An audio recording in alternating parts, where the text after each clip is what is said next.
infrastruktur jalan raya kepada Partai Golkar untuk mengadakan hari proklamasi kita.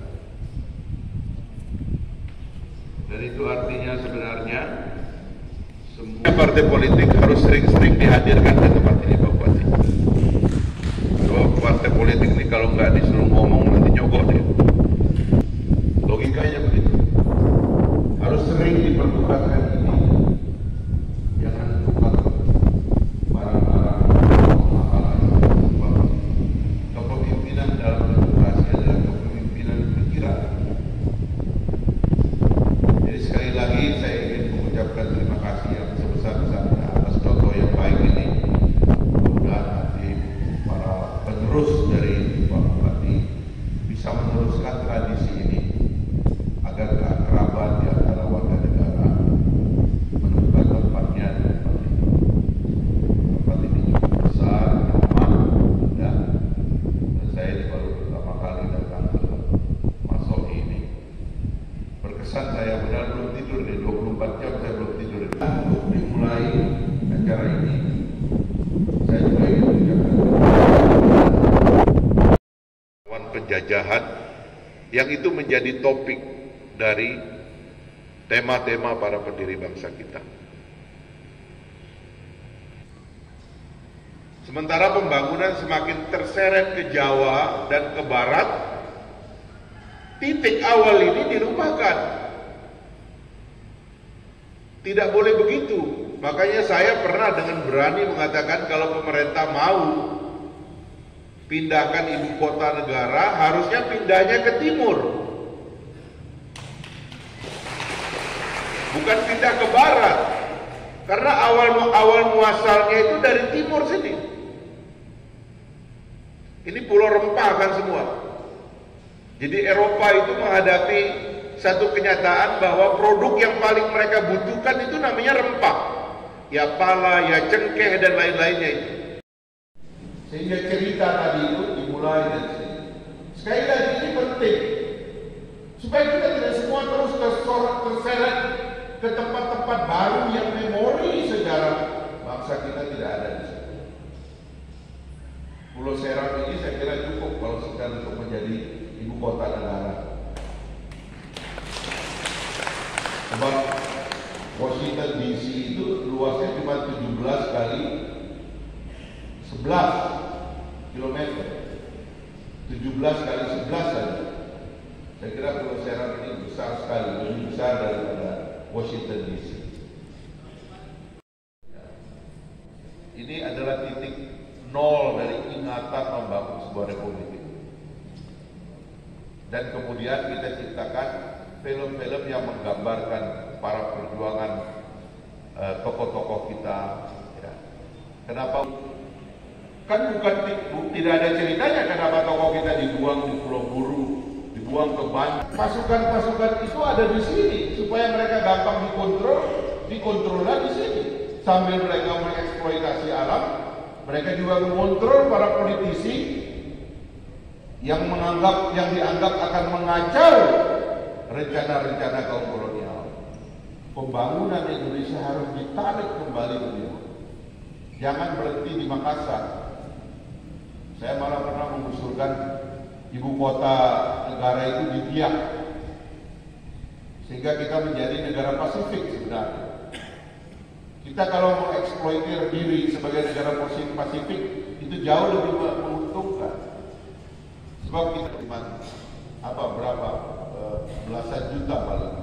Australia sekarang mungkin cuma 20 sampai 25 juta. Lalu Indonesia 10 kali. Ya. Sekarang sudah hampir 300 juta penduduk Indonesia. Itu visi pertama yang cerita pertama yang saya ingin sampaikan di bangsa kita. Dan sekali lagi para pendiri bangsa kita itu bermula. Kalau kita berbicara fase pembentukan negara bangsa yang bernama Indonesia, yang lama di Tual, lahir di Bone, ya. Kemudian lama di Tual, tinggal di Ambon juga.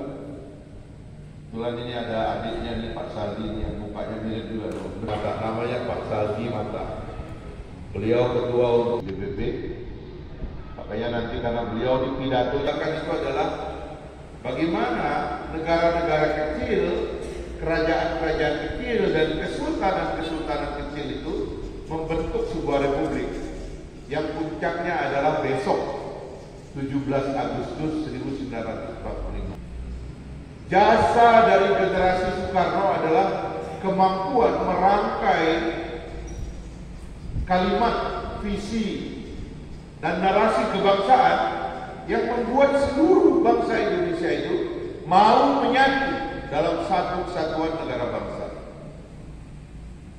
Ini luar biasa. Dari negara-negara kecil ini adalah negara-negara Islam, kerajaan-kerajaan Islam. Tapi sesungguhnya narasi kolonialisme itu kuat sekali kita rasakan. Sehingga kemudian agama berbicara tentang itu, pengetahuan kita juga berbicara tentang itu, dan menyatulah kita dari Sabang sampai Merauke, dari Tiangas sampai Pulau Rote, pulau-pulau yang ada di sekitar sini. Kok bisa punya perasaan yang sama dengan orang Aceh, dengan orang Sumatera, dengan orang Jawa, dengan orang Sulawesi? Itu adalah jasa dari generasi Soekarno. Beliau yang merangkaikan kalimat-kalimat yang kalau kita baca sampai sekarang masih memukau kita dengan satu isi dari konteks pidato Soekarno itu yang intinya menjelaskan semuanya mulai dari kawasan ini. Dan kenapa beliau memberikan nama kota ini Kota Masohi dan sebagainya itu bisa dijelaskan di sana supaya orang tahu mulanya dari sini dan jasa dari generasi Bung Karno, Bung Hatta, sebagainya. Sampai juga saya ingin menyampaikan bahwa nama-nama yang saya sebut tadi itu para pendiri partai politik, Pak. Bung Karno mendirikan PNI, Bung Hatta mendirikan Partai Demokrasi Islam Indonesia, Syahrir mendirikan Partai Sosialis, Natsir mendirikan Partai Masyumi. Jadi founding fathers kita itu sebenarnya pimpinan partai politik. Dan itu juga harus ditegaskan. Artinya para politisi zaman dulu itu negarawan jadinya. Dan mereka itu pemikir, intelektual. Partai politik kalian itu pemikir. Jangan dagang aja. Pada awalnya adalah kalian pemikir yang memberikan arah kepada bangsa. Inilah gelombang sejarah pertama Indonesia dari kerajaan-kerajaan kecil dan negara-negara kecil menjadi sebuah republik yang besar. Ada perjuangan yang besar sekali yang kita lompati pada gelombang pertama, yaitu kita nggak mau jadi kerajaan, kita mau jadi republik. Tetap ada, mereka melantik gubernur dan bupati mereka, dan nanti raja-raja ini secara bergantian menjadi Raja Malaysia yang diberi gelar yang di Pertuan Agung. Itulah yang melantik Perdana Menteri Malaysia. Ya, kalau ada persengketaan di antara kita yang kadang-kadang para politisi tidak bisa selesaikan, kita bisa merujuk kepada negarawan-negarawan lokal, yaitu raja-raja kita atau komunitas-komunitas adat kita, lembaga-lembaga adat kita harus tetap ada. Itu gelombang pertama, yaitu membentuk organisasi negara modern. Sampai hari ini saya melihat ada banyak kelompok yang tidak suka dengan Pak Harto. Saya bilang setidak sukanya kita kepada Pak Harto, tapi Pak Harto itulah yang kepada kita mewariskan negara modern.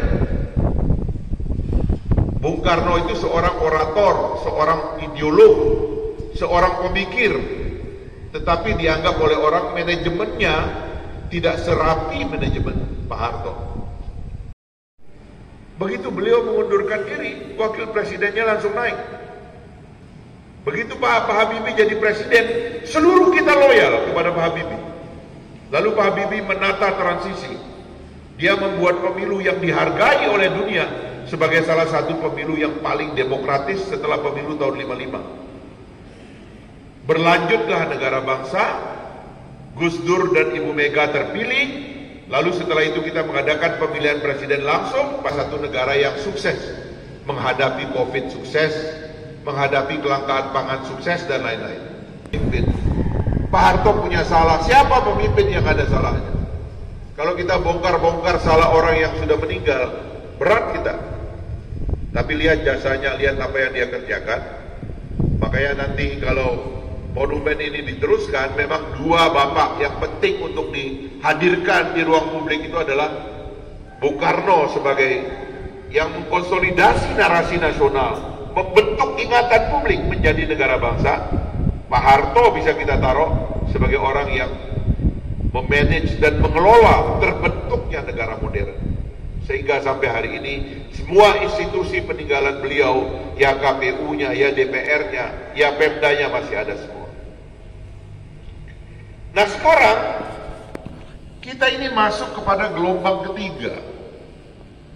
Gelombang yang secara simbolik dikatakan oleh Pak Anies itu, langit kita ini masih terlalu tinggi, tapi kita terbang terlalu rendah. Indonesia dengan kapasitasnya yang ada ini harusnya bisa lompat lebih jauh. Maka di situ kami menawarkan agar Indonesia memasang cita-cita. Ada Indonesia, negara terbesar nomor 4 di dunia dan penduduknya mayoritas Muslim. Paling tidak kalau secara ekonomi Uni Eropa masih kuat, paling tidak Indonesia masuk kekuatan kelima. Azan ya? Belum? Indonesia bisa memasang cita-cita yang lebih besar menjadi kekuatan kelima dunia supaya kita bisa duduk di meja perundingan untuk menentukan nasib dan masa depan negara-negara bangsa yang ada di dunia ini. Jangan cuma jadi peserta, jangan cuma jadi embel-embel. Wajar kalau saya di tempat ini bicara tema-tema besar, karena memang sekali lagi semuanya mulai dari sini. Pak Bupati, saya ingin sekali orang datang ke Masohe itu menyimpan ingatan yang kuat sekali tentang negaranya. Karena sekali lagi semua mulai dari sini. Maka kita ke depan memang memerlukan penguatan melalui amandemen kelima. Saya ingin kekuatan daerah harus diberikan tempat yang lebih besar. Saya termasuk yang menginginkan DPD kekuatannya sama dengan DPR persis. Jangan seperti sekarang DPD tidak punya kekuatan.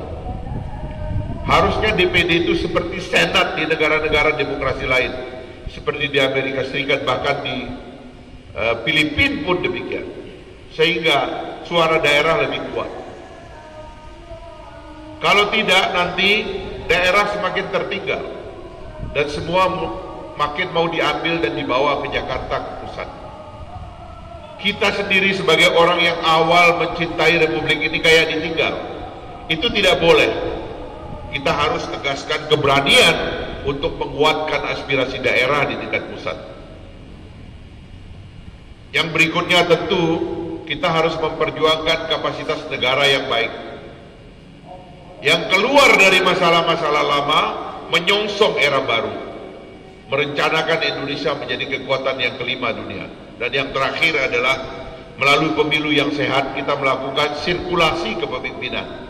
Sebab pada dasarnya bicara kedaulatan rakyat artinya bicara rakyat yang menentukan hidupnya dan nasibnya melalui para pemimpin-pemimpin baru yang ingin mereka pilih dan ingin mereka letakkan sebagai pembawa amanat baru rakyat dalam perjuangan meneruskan pembangunan nasional kita. Itu aja mungkin yang saya ingin sampaikan, Pak Bupati. Sebagai pengantar, silakan nanti kalau ada yang ingin kita diskusikan, saya siap untuk memperdebatkan atau mendiskusikan tema-tema ini. Malu saya kepada Bung Karno yang ada patungnya itu kalau kita bicara tema-tema kecil. Dan Pak Bupati tentu punya maksud besar bahwa ada patung Bung Karno di situ, karena Bung Karno adalah milik kita semua dan kita harus merujuk kepada pikiran-pikiran dan apa yang diletakkan oleh beliau pada saat pendirian negara bangsa kita ini. Itu saja mungkin, terima kasih. Assalamualaikum.